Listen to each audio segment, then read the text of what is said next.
The Limpopo MEC for Economic Development, Environment and Tourism, Thabo Mokone, says the 14 Phalaborwa lions are going nowhere. The lions were thought to have escaped from a game reserve in the area, but Mokone says there will be no daunting or relocation of the lions. At the same time, Mokone has offered condolences to the family of the guard who was trampled to death by an elephant in the same area. ENCA's Michael Apple is tracking both stories and joins me live now. Michael, you've just met with the MEC. Exactly what has happened and what's transpired so far? So when we drove 7 hours from Gauteng, it was then under the impression that South African national parks, working together with LEDET, which is the Limpopo Economic Development, Environment and Tourism Department, that there'd be cooperation to locate, sedate, tag and then translocate these animals. That seemed to be the way that this was going. But just about 15 minutes ago, doing an interview with the MEC, it became clear that it seems they've all met. And when I say various stakeholders, this is what I mean. I mean Phoscor, the actual mine, South African National Defence Force, PMC, which is Phalaborwa Mining Company, Kruger National Park, Sand Parks, all these various peoples, and then private game reserves.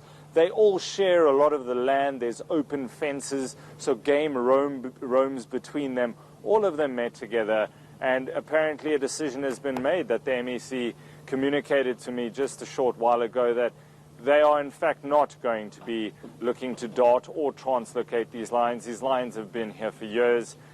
Nobody has been attacked by these lions. There is an abundance of prey due to the fences being down. There's enough prey there for them to be able to live on the land. They have set up there. They're fiercely territorial, so if you take them and move them to another a nature reserve, there's going to be conflict. They're possibly going to try and break out. So the decision has been taken that they're going nowhere. They're going to stay put. Okay, but just to understand the story, Michael, the lions actually did escape from the original place of dwelling, and then they roamed for a little bit, because the stories that we were tracking, I think even yesterday, was about how these 14 lions were on the loose. They had escaped, and now it almost appears as though there was no cause for concern in the beginning. Well, escape from where, Faith? That's the question. Nobody can tell us that. South African National Park says it's not their lions. Baluli Private Game Reserve says it's not their lions. All the private game reserves here say it's not their lions. Only thing is, it's on Phoscor's property, and those lions roam around. So nobody is taking any responsibility for whose lions they are. And LEDET, this agency of government, has got the final say here, since it's outside of a national park. So Sand Parks has got no say what happens with those animals. So LEDET is saying those animals are going to go nowhere. Those animals, initially, there's been so much miscommunication around this. Initially, there was Facebook posts and Twitter things going out about how they escaped from the Kruger National Park.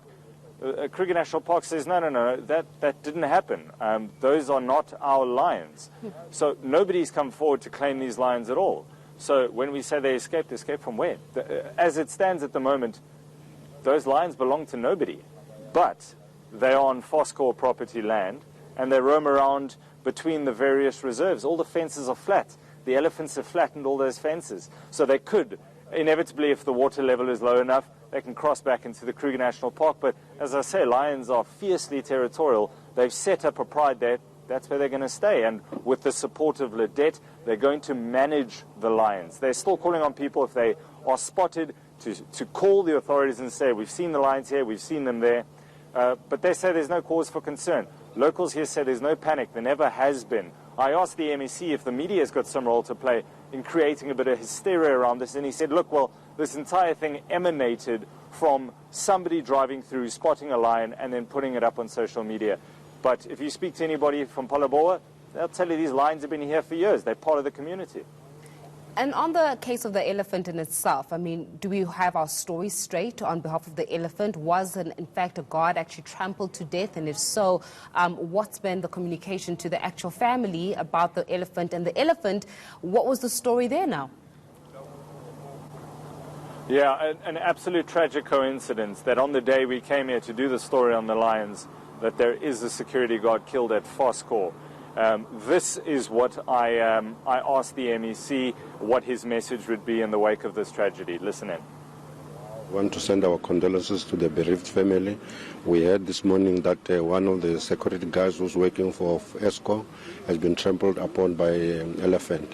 What we're saying is that because we don't know what has actually happened, we're going to do an investigation and we will report in a due course about this story. But we are sorry that it happened. We will follow up the story. Michael, with regards to these two developing stories, is there cause for concern where community members now are at the helm? So you were speaking about how there was an actual individual who spotted a lion and made the phone call and then obviously perhaps even sent this hysteria where the media actually picked up on the story. But in terms of community safety and the communities and the surrounding villages and communities that are there, is there cause for concern in terms of the managing of these animals? Because ultimately they are wild animals, and if they find themselves in the wrong place at the wrong time, as we've seen before, somebody can get hurt. Yeah, look, it's an absolute tragedy what happened today, but if you listen to what Fosco is saying, it's the first and only one of its kind, at least from the industrial relations head that I spoke to this morning, first time in 21 years that he's been at the mine that anybody has died as a result of an attack from a wild animal. So the reality is that Phalaborwa is bordering the Kruger National Park, where there are wild and dangerous animals. It's just, as I say, it's a term that just keeps cropping up now. It's a tragic coincidence that on the day we are here looking at the lions, that this happens. There's going to be an investigation, as the MEC says, but if you speak to anybody, the local community members, some of the guys I've spoken to who work at the mine, when they're walking into work, they have spotted leopards. This is a regular occurrence that they see all kinds of animals, elephants, buffalo, leopards, lions. This happens all the time. It's somebody that put it on social media, that in the context of it must be so close to town, there is a bit of a misunderstanding in how the local community literally almost blends in with the cross-migration between the national park and the bordering nature reserves and, yes, the mine.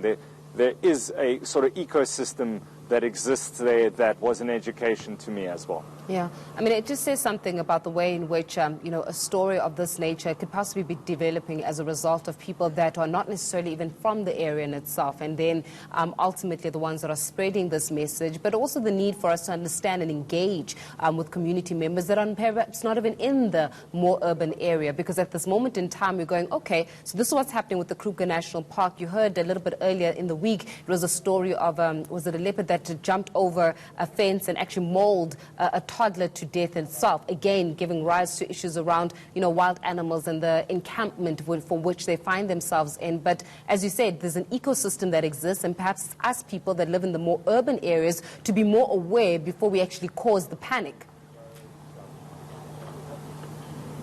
Spot on, Faith, spot on. I couldn't have said it better. If you look at the sort of condemnation from a lot of the environmental groups in this particular area of the media and the way in which they've been covering this, and I have taken it upon myself. I've been at pains to explain that there is no mass hysteria here.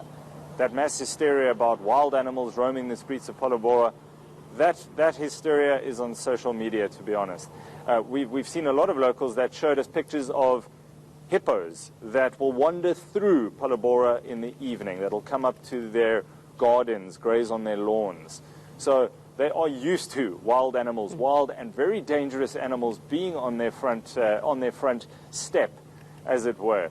So I think a lesson for everybody to learn here. It doesn't remove the fact that it is out of the ordinary to have wild animals like this on your doorstep, but at the same time, if they've been able to manage that situation properly and with all the stakeholders involved and with government support, perhaps this can be a success story, but on the back of this terrible tragedy of a security guard losing his life to the very same animals that they live amongst. Michael, we're going to leave our conversation there, but I know that it was definitely an insightful afternoon for you as you're getting that information. Michael Apple, they're joining us as a result of what's happening with the story that was developing, and now it looks as though there's no cause for concern where the lions are actually in question. But a mother